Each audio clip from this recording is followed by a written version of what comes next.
Hi, this is Matt Baker. Welcome to the 7th and final episode in my series on who wrote the Bible. Up to this point, we have covered everything from the Jewish Bible, except for the book of Daniel, as well as everything from the Christian New Testament, except for the book of Revelation. So in this episode, we are going to complete the series by focusing on these two final books, Daniel and Revelation.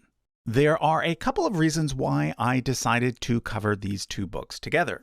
First, they both belong to the same genre, that of apocalyptic literature. Second, one of them, Revelation, is heavily influenced by the other one, Daniel. Third, in both cases, they are final books. In the case of Daniel, when it comes to all of the books in the Jewish Bible, it was the one that was written last. And in the case of Revelation, it is the one that comes last in the New Testament. But there's one final reason, and this one is a bit more personal. In a previous video, I mentioned that I grew up in a cult called the Worldwide Church of God. In that video, I discussed one aspect of the cult, its belief in a theory called British Israelism. Well, one aspect of the cult was its belief that the world was about to end.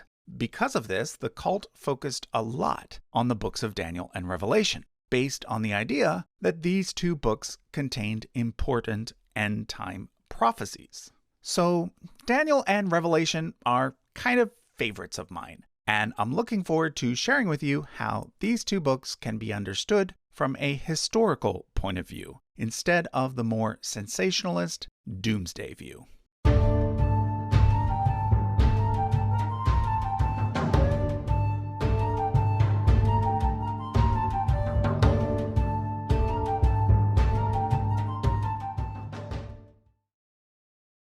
One of the themes we've seen throughout this series is the fact that sometimes a book in the Bible is set during one period, but is really making a statement about another period. For example, the book of Ruth is set during the period of the Judges and appears to be about two of King David's ancestors.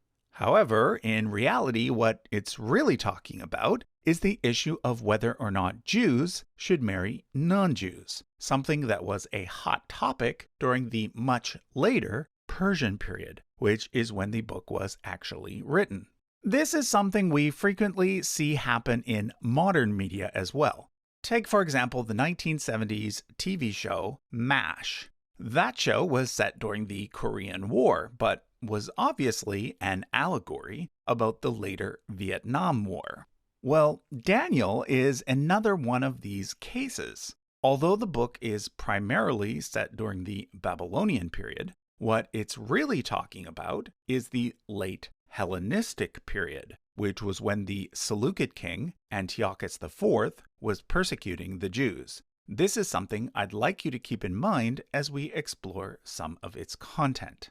But before we do that, I need to explain two terms: prophecy and apocalypse. Both are words that relate to the books of Daniel and Revelation.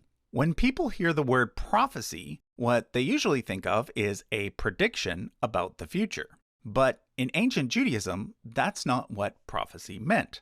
A prophecy was simply a warning. For example, prophets would say, "Look, if you don't change your wicked ways, such and such a bad thing is going to happen. But if you obey God, such and such a good thing is going to happen." In other words, the future was not set in stone. So the main point of prophecy, like other types of religious writings, was simply to convince people to change their behavior in the present.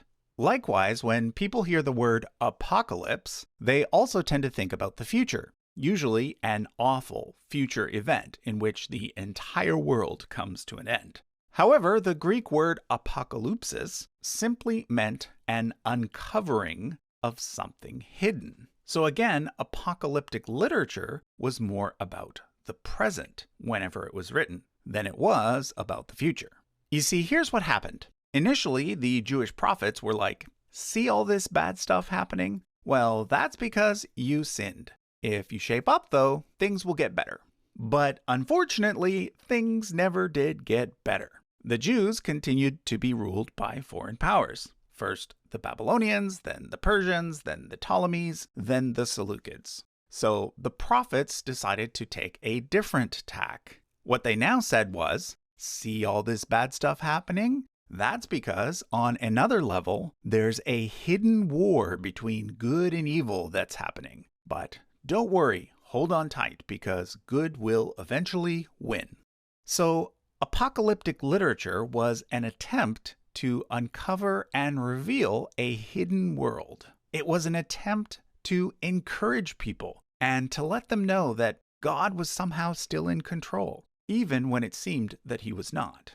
What apocalyptic literature was not trying to do was to provide an exact blueprint for the future. So now that we know why these books were written, let's see if some of the famous passages from them make more sense. In Daniel chapter 2, King Nebuchadnezzar has a dream in which he sees a statue with a head of gold, arms of silver, thighs of bronze, legs of iron, and feet of part iron, part clay. Growing up, I was taught that this statue was a blueprint for the future, given to Daniel during the Babylonian period. I was told that the head represented Babylon, the arms represented Persia, the thighs represented Greece, and the legs represented Rome, with the 10 toes representing various medieval and modern powers from Europe, the last one being the Antichrist, who was about to appear. However, if we accept the viewpoint that Daniel was actually written by an anonymous author during the Greek period, a different interpretation makes more sense. Instead of describing the future, the author was actually describing the past, up until the time of writing. Understood this way, the head represents Babylon, the arms represent the Medes, the thighs represent Persia, and the 2 legs represent the 2 Greek kingdoms, the Ptolemies and the Seleucids, with the 10 toes representing the 10 Hellenistic rulers that had ruled Judea up until that point. At the end of the dream, a large rock from heaven destroys the statue, and God establishes his own kingdom. What the author of Daniel was hoping for was not some future kingdom, hundreds or thousands of years in the future, but for an independent Judean kingdom to be established in the present. Something that did in fact happen around that time, thanks to the Maccabees. We get a similar prophecy in Daniel chapter 7. This time, Daniel is the one who has the dream. In his dream, he sees a series of 4 creatures rising out of the sea: a lion, a bear, a 4-headed leopard, and an unknown beast with 10 horns. These paintings are actually the ones that were produced by my cult, and therefore I saw them quite a bit as a child. Again, I was taught that they represented 4 kingdoms, and that those 4 kingdoms were Babylon, Persia, Greece, and Rome. Interestingly, it was all this talk about ancient civilizations during my childhood that got me interested in history.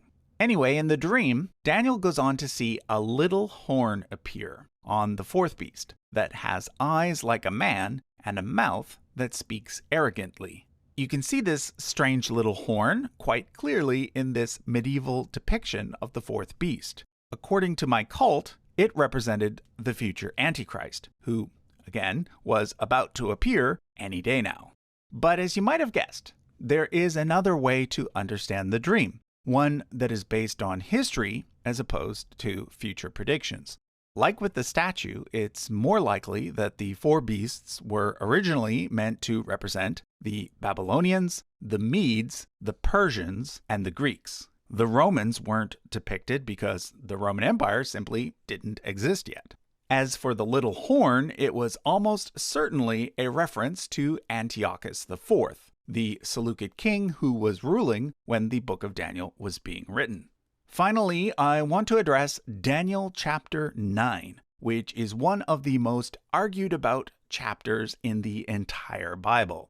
Here we find what's called the 70 weeks prophecy. It's actually a great example of how prophetic ideas were often changed or updated over time. The chapter begins with Daniel reading the words of an earlier prophet, the prophet Jeremiah. And according to Jeremiah, Judah was going to be under the control of Babylon for 70 years.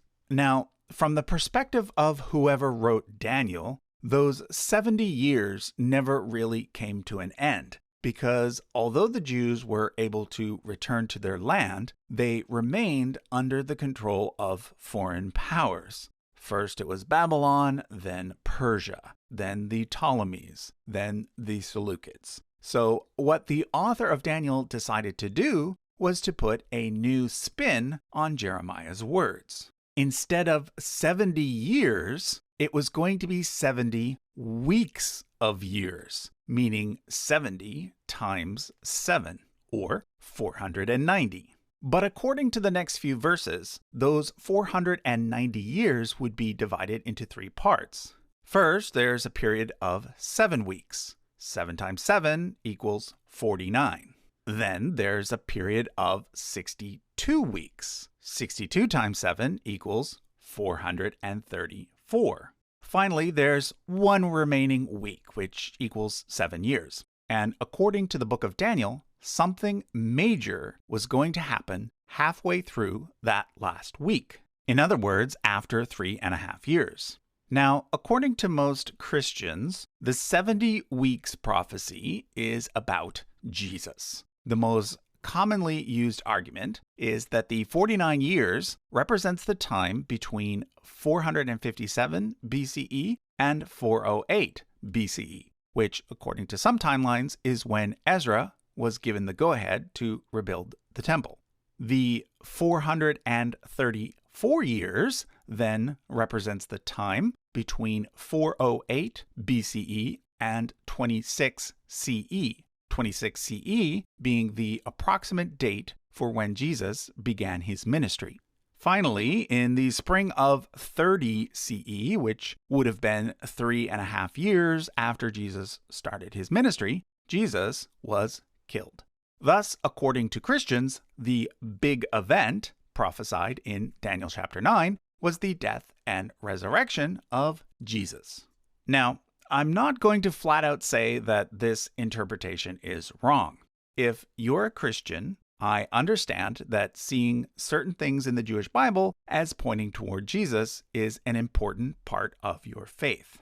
However, I am not a Christian. So for those who might be wondering how Jews view this passage, or how this passage can be understood from a strictly historical point of view, I'm going to give you an alternative interpretation.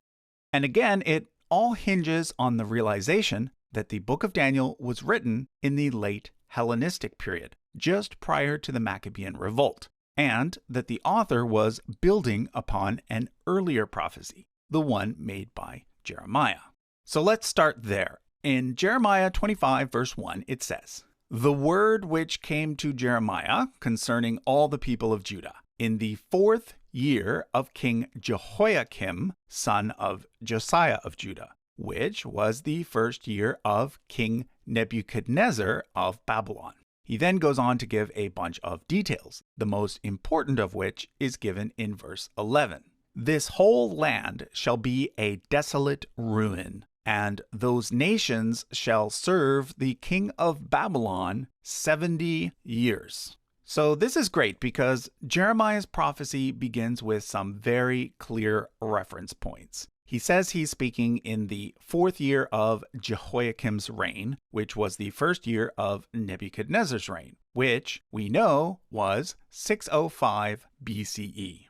So 605 BCE is the starting date for Jeremiah's 70 years, and hence also the starting date for Daniel's 490 years. Let's talk about the 7 weeks first. 49 years after 605 BCE would be 556 BCE. Interestingly, something important did happen around this time.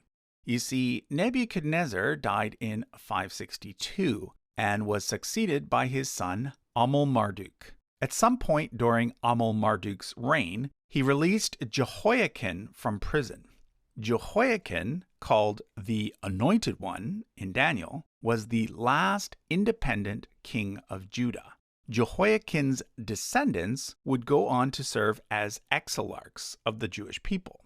Let's now talk about the 62 weeks, or 434 years. Most people assume that the 434 years should come after the 49 years. However, there is nothing in the original Hebrew that requires it to be understood this way. In other words, it could also mean 434 years from the year 605 BCE. This would bring us to the year 171 BCE, which was a very important year indeed. This was the year that the high priest Onias III was executed by Antiochus IV. Onias III was seen as being the last legitimate priest from the original line of high priests. A few years before his execution, Onias had been replaced by his brother Jason, and then by a man named Menelaus, both of whom bribed Antiochus in order to get the position. So this fits with Daniel's description of the Anointed One disappearing around this time. What about the 3.5 years then? Well, approximately 3.5 years after the death of Onias, another major event occurred. In the year 167 BCE, Antiochus IV put a stop to the Jewish sacrifices at the temple, and instead sacrificed a pig to Zeus. For Jews at the time, nothing could be more horrible than that. Here's how Daniel described it. At the corner of the altar will be an appalling abomination. I think it's far more likely that the abomination referred to in Daniel chapter 9 is the thing that Antiochus IV did right around the time that the book of Daniel was written than it is a reference to the death of Jesus. Okay, let's now move on to the book of Revelation. In the first chapter, the author names himself as John and states that he is writing from the island of Patmos, where he has been imprisoned for being a Christian. This allows us to date the book to either the 60s CE or the 90s CE, as these are the first two periods in which Christians were persecuted. First under Emperor Nero, and then second under Emperor Domitian. Most scholars lean toward a date of around 95 CE, making Revelation one of the last books of the New Testament to be written. In addition to this, most scholars feel that the John that wrote Revelation is not the same John that wrote the Gospel of John and the 3 epistles of John. But either way, Revelation was written at least 230 years after the book of Daniel, and a lot had happened in those 230 years. The most notable thing being the rise of the Roman Empire, which went on to conquer the Hellenistic kingdoms, as well as the kingdom of Judea. But another way to look at it is that not much had changed at all. The Jews were still being ruled by a foreign power. It's just that the foreign power was now Rome. This is made clear in Revelation chapter 13, where John describes a beast rising from the sea. He describes this beast as being part lion, part bear, and part leopard, having 7 heads and 10 horns. This is obviously referring back to the 4 beasts from the book of Daniel. But here he combines the 4 beasts into a single creature, basically saying that Rome is the successor to the previous 4 kingdoms, and is as bad as all the previous 4 combined. Again, this image is the exact one that was used by my cult, the Worldwide Church of God, in order to scare people into obedience. According to my cult, the 10 horns represented 10 reincarnations of the Roman Empire, with the final one about to appear any day now, ushering in the end of the world. However, like I said earlier, apocalyptic literature wasn't actually about providing a blueprint for the far future. It was about what was happening in the present. And when John was writing Revelation, the present reality consisted of Rome persecuting Jews and Christians. John was trying to peel back the layers of what was happening to reveal a hidden cosmic battle that he claimed God would eventually win. We can see further evidence for this in verse 18, where he mentions one of the most famous numbers in the entire Bible, 666. Over the centuries, there have been a lot of theories about the meaning of this number, most of which are just plain crazy. But one theory that does make sense is that the number was a code word for Nero, the first Roman emperor to persecute Christians. If you switch the Greek consonants with Hebrew consonants and add up the numbers associated with each letter, you get 666. Or alternatively, if you switch the Latin consonants with Hebrew consonants, you get 616, which some scholars argue is the more accurate translation of the number. There are two other famous passages from Revelation that I want to address. The first is in chapter 4, where John describes God sitting on his throne. In verse 7, he describes 4 living creatures that sit around the throne. These are different from the 4 creatures we discussed earlier. This time they look like a lion, an ox, a man, and an eagle. And instead of being based on something from the book of Daniel, these creatures are based on a passage from Ezekiel, where they are portrayed as being angels. So this is yet another example of one prophetic book putting a new spin on an older prophetic book. In Christian tradition, the 4 living creatures are usually thought as representing the 4 gospel writers, something that can be seen in lots of Christian artwork throughout the centuries. Remember the stained glass images I used in the Gospels episode? Well, check out the full version of those images. Here you can see that Mark was associated with the lion, Luke with the ox, Matthew with the human, and John with the eagle. Okay, the last thing I want to talk about are the 4 horsemen of the apocalypse. These famous characters show up in Revelation chapter 6. So again, we get a series of 4 creatures, but this time all 4 are horses, but differently colored horses: white, red, black, and pale. And as you might have guessed, differently colored horses do show up in previous prophetic books. They show up in both Ezekiel and Zechariah, and are quite clearly meant to represent punishments sent by God. There have been all kinds of theories about what exactly the 4 horsemen in Revelation represent, with war, famine, and disease being common suggestions. Once again, the imagery has inspired lots of art over the centuries. But as with everything else we've discussed, in my view, the imagery is not about future predictions, but rather about present realities at the time of writing. After all, war, famine, and disease were all things that were present during Roman times. Okay, so that concludes our series on who wrote the Bible. A couple of housekeeping issues to mention.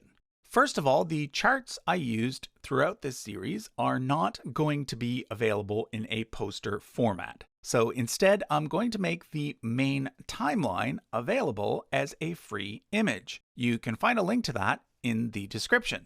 However, we do have some new Jewish history posters for sale over at usefulcharts.com. These were not designed by me, but rather by fellow YouTuber Sam Aronow. There's a family tree of ancient Jewish history, a chart of important Jewish texts, and a map of Jerusalem. If you're looking for a perfect gift for Hanukkah or Christmas, head over to usefulcharts.com and check them out. Finally, although I said that this is the last episode in the Who Wrote the Bible series, there's actually going to be one more. Kind of. Due to the many requests I've received for it, I'm going to be doing a bonus episode on who wrote the Quran. That's coming up in December, so keep an eye out for it. Thanks for watching.